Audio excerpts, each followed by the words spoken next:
Bagaimana menurut Ustadz tentang kebijakan baru, yaitu nikah minimal harus 19 tahun dan harus ada sertifikat siap nikah terlebih dulu dengan mengikuti pelatihan 3 bulan.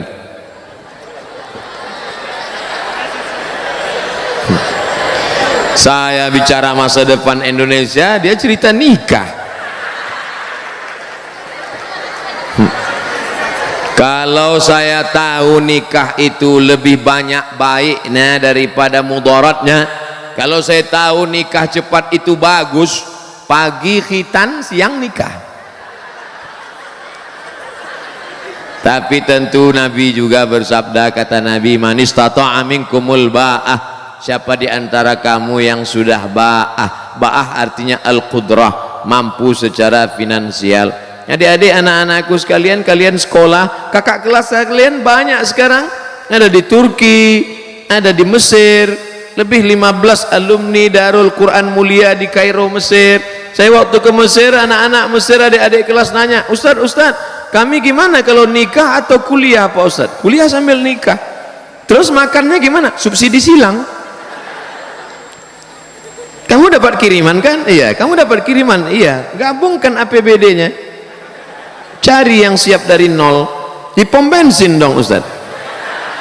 Adinda, AA kan lagi belum kerja nih, siap nggak makan sehari denganku? Jangankan makan sehari, Senin Kemis aja kita puasa, kata dia, tapi jangan lama-lama, kata dia. Nah, oleh sebab itu perlu kesiapan mental. Masalah perlu sertifikat sebelum nikah, ini memang dari dulu saya ngomong ke Bapak Kepala Kantor Wilayah Kementerian Agama Provinsi Riau dulu, namanya Pak Dr. Asyari Nur. Pak Dokter, ini sekarang banyak laki-laki nggak mengerti masalah nikah, dikit-dikit marah, satu hari sampai jatuh tolak 5. Pagi kopi terdatang lambat datang, tolak 1. Sambal terlalu pedas, tolak 2. Gulai kurang garam, tolak 3. Nggak ngerti dia masalah nikah.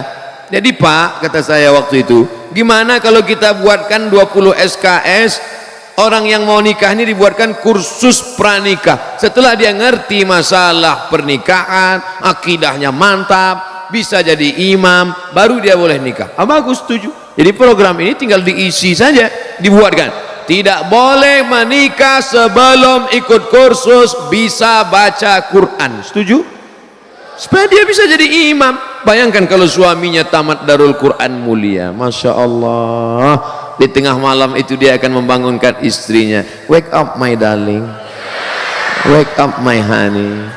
Karena dia tiap malam tahajud di Darul Quran, dia pun sholat Allahu Akbar, Bismillahirrahmanirrahim, Ar-Rahman Allamal Quran, Khalaqal Insan, Allamahul Bayan. Allahu Akbar. Kata makmumnya, loh kok cepat banget. Begitulah kalau suaminya alumni Darul Quran Mulia. Tapi kalau yang nggak lulus sertifikat tadi, Allahu Akbar, sampai salam nggak bunyi. Imam silent. Nauzubillah. Tapi masih syukur masih mau tahajud. Nah, jadi ini kita isi saja pelatihan 3 bulan, bagus, tapi isinya harus diisi dengan pesan-pesan Islami. Suaminya pandai baca Quran, suaminya mesti sholat, ngerti masalah hukum tolak rujuk li'an khulu, ngerti masalah pembagian harta warisan.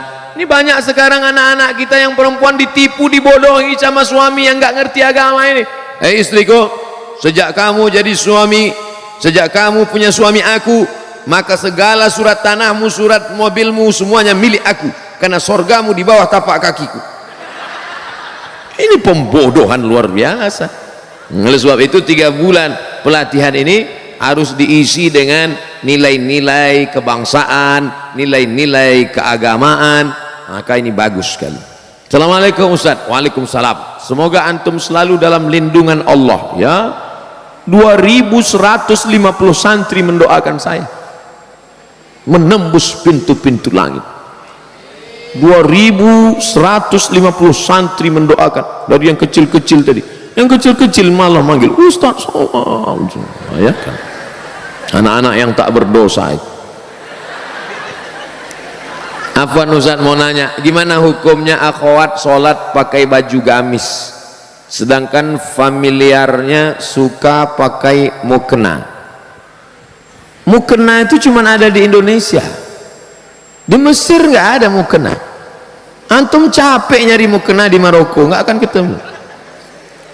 Jadi pakaian dalam Islam itu tidak diatur oleh fashion style, tapi yang diatur adalah sifatnya. Sifat pakaiannya longgar, menutup aurat, maka dia sudah boleh dipakai untuk sholat. Tidak dilihat kainnya, walaupun kainnya terbuat dari jeans, kain jeans tapi longgar, kainnya jeans tapi longgar lebar, karena tidak diatur kainnya terbuat dari apa. Oh, nggak boleh pakai jeans Pak Ustaz, sholat pakai jeans nggak batal, mana dalilnya? Ini minal jinnati wan nas. Nggak benar ini. Nah, jadi jin yang nggak boleh itu kan jin sempit, jin sempit yang sampai darahnya pun nggak mengalir, dipakai jam 8 jam 9 pucat, tertahan darah sampai menjerit itu paha, tolong tolong, itu yang nggak boleh. Coba lihat pakaian perempuan Jepang, kimono.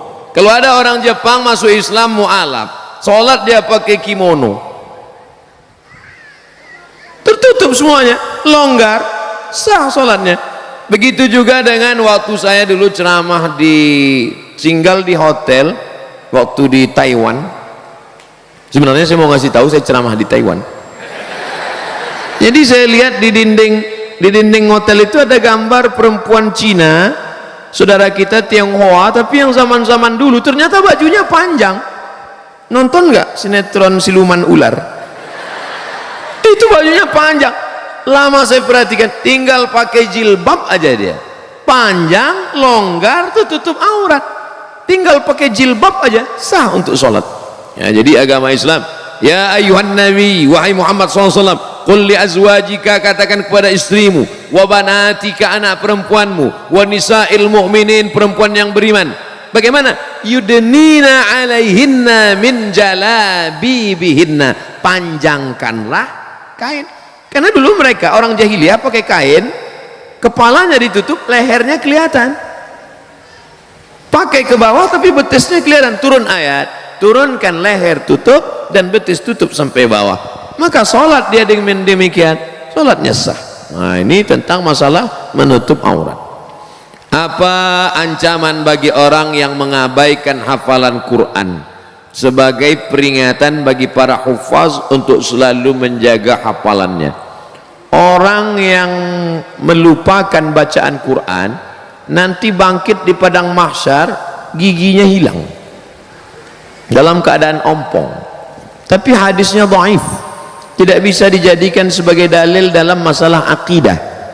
Tapi hadis yang kuat tentang menyia-nyiakan hafalan Quran adalah termasuk bagian dari menyia-nyiakan agama Allah. Karena kata Nabi, taraktu fikum amraini, aku tinggalkan pada kamu dua perkara, in tamassaktum bihima, kalau kamu pegang yang dua ini, lan tadillu abada, kamu tidak akan sesat untuk selamanya, kitab Allah Al-Quran wa sunnati.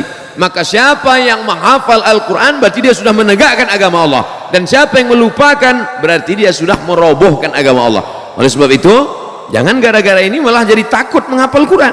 Justru hafal terus dan terus mulazamah, terus istiqamah, ulangi hafalan, jaga pandangan mata. Syakautu ila waqi'in, aku melapor kepada Imam Waqi' su'a hifzi, tentang hafalanku yang jelek. Fa arsyadani ila tarkil ma'asi, Imam Waqi' memesankan padaku tinggalkan perbuatan maksiat. Li'annal ilma nurun, karena ilmu adalah cahaya. Wa nurullah la yuhda lil 'asi, tak mungkin Allah memberikan hafalan Quran pada orang yang kepalanya banyak perbuatan maksiat.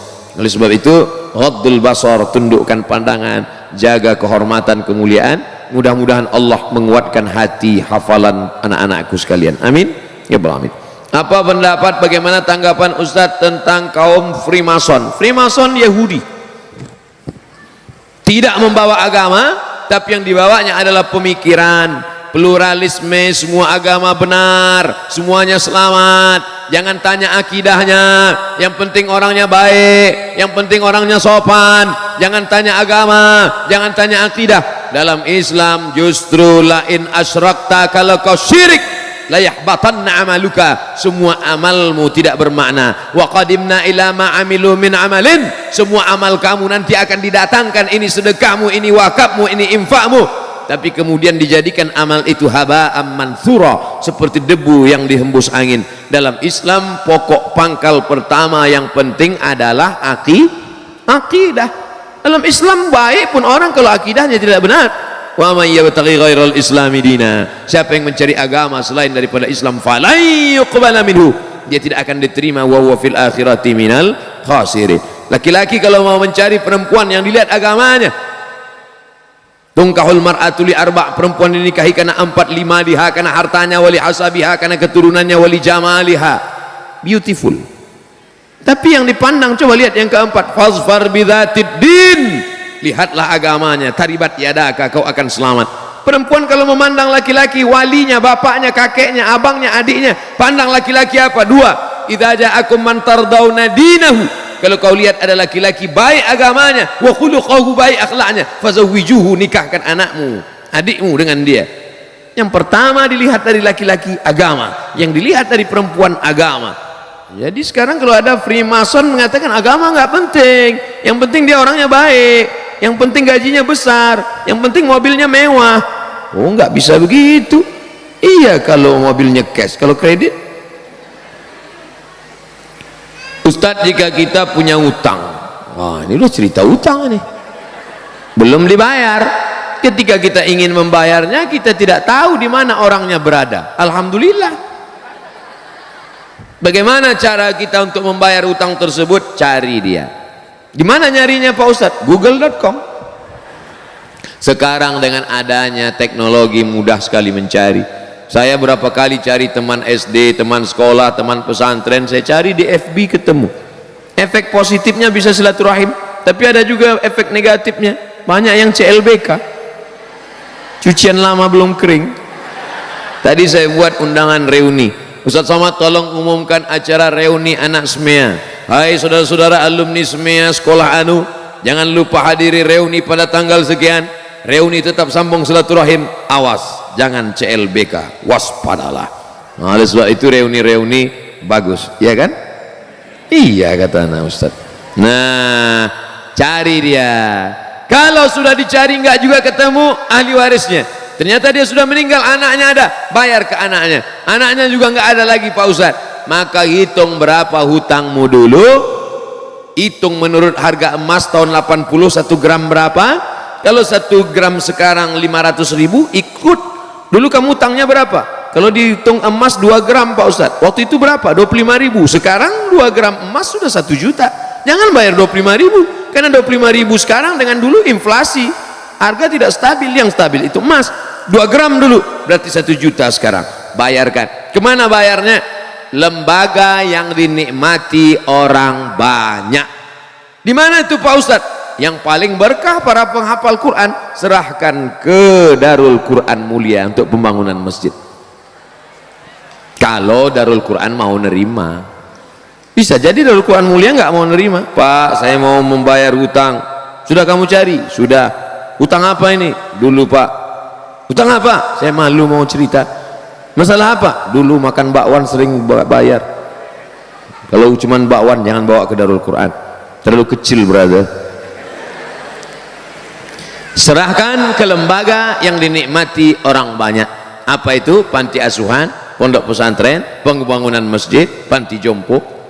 Bagaimana mengurangi kemaksiatan yang sudah menjadi kebiasaan, bahkan sudah menjadi karakter, sudah menjadi perbuatan kebiasaan. Pepatah kita mengatakan Allah bisa karena biasa, terbiasa. Kalau terbiasa bangun jam 3, setelah itu sholat tahajud, habis itu sholat witir, habis itu ngapal, habis itu ngulangi hafalan, habis itu tahsin, habis itu, maka dia akan terbiasa. Begitu juga sebaliknya, kalau sudah terbiasa buat dosa, maka perbuatan yang pertama mesti dilakukan adalah taubatan nasuha. Ya ayyuhalladzina amanu, orang beriman, tubu ilallah taubatan nasuha. Setelah itu berjamaah buat komunitas X tatu, mantan petatu, komunitas jombloan fisabilillah, komunitas biker subuhan, komunitas banyak, buat komunitas, karena serigala akan menerkam kambing yang melepaskan diri dari jamaah. Alaikum bil jamaah, iyyakum wal furqah. Setelah itu sering-sering lihat orang sakit, sering lihat orang mati, melihat liang kubur, kalau perlu liang lahat itu dipoto, dijadikan wallpaper, jadi supaya ingat terus.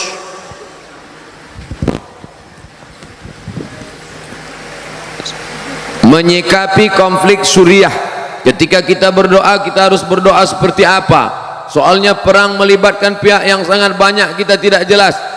Allahumma ansuril Islam wal muslimin, tolonglah saudara kami orang Islam muslimin. Waqdulil kafarata wal musyrikin, hinakan orang kafir dan orang musyrik.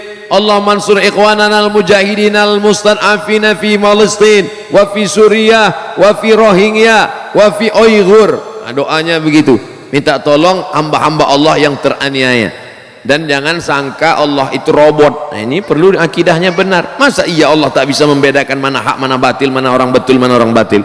Jadi jangan sangka salah, nanti salah alamat doa saya Pak Ustaz. Enggak, minta sama Allah menolong mustad'afin yang teraniaya, Allah menolong orang yang lemah, Allah menolong orang yang terzalimi. Sudah muncul Imam Mahdi, apa betul Pak Ustaz? Ketika Habib Umar bin Hafiz datang 2 tahun yang lalu, kebetulan saya ikut dialog, diminta sebagai pembawa acara. Ada yang nanya, Habib Umar, ya Imam Mahdi udah lahir apa belum? Kata Habib Umar, ente nggak perlu cari-cari kampungnya di mana, dia udah lahir apa belum, di rumah sakit mana, tahun berapa. Yang perlu dipersiapkan adalah iman dan amal soleh, supaya bisa membedakan mana yang asli, mana yang palsu. Man qara'a surat Al-Kahfi, siapa yang baca surat Al-Kahfi yaumal jumu'ah, hari Jumat, sore Jumat, petang Jumat, malam Jumat, adha'alahu min nur, Allah berikan dia cahaya ma bainal jumu'ataini. Siapa yang menghafal awal 10 surat Al-Kahfi di Darul Quran mulia, mereka bukan menghafal awal Al-Kahfi, ujung Al-Kahfi, bukan cuma malam Jumat, tiap hari mereka membaca. Maka andai datang nanti mengaku-ngaku Imam Mahdi, datang nanti Dajjal, maka yang paling bisa membedakan insya Allah anak-anakku dari Darul Quran mulia. Amin. Kenapa mereka bisa membedakan? Karena mereka diberikan cahaya oleh Allah. Man lam yaj'alillahu lahu nuran fama lahu min nur. Siapa yang tidak diberikan cahaya, maka tak mungkin dia bisa membedakan. Makanya di antara doa Nabi, Allahumma ja'al fi qalbi nura wa fi sam'i nura wa fi basari nura wa an yamini nura wa min yasari nura min amami nura min khalfi nura min fawqi nura min tahti nura. Kenapa minta cahaya? Supaya bisa membedakan mana Al-Masih asli, mana Al-Masih Dajjal, mana Imam Mahdi, mana Imam Mahadi. Banyak sekarang ngaku-ngaku Imam Mahdi, macam-macam bentuknya. Minta baiat, baca tuh di koran, coba cari nanti di internet, ngaku Imam Mahdi. Banyak sekali. Baik di Imam Mahdi internasional maupun Imam Mahdi lokal. Iya, ada itu. Tawaf dia di Makkah, minta baiat di samping Ka'bah, ditangkap sama polisi Masjidil Haram. Masa iya Imam Mahdi bisa ditangkap?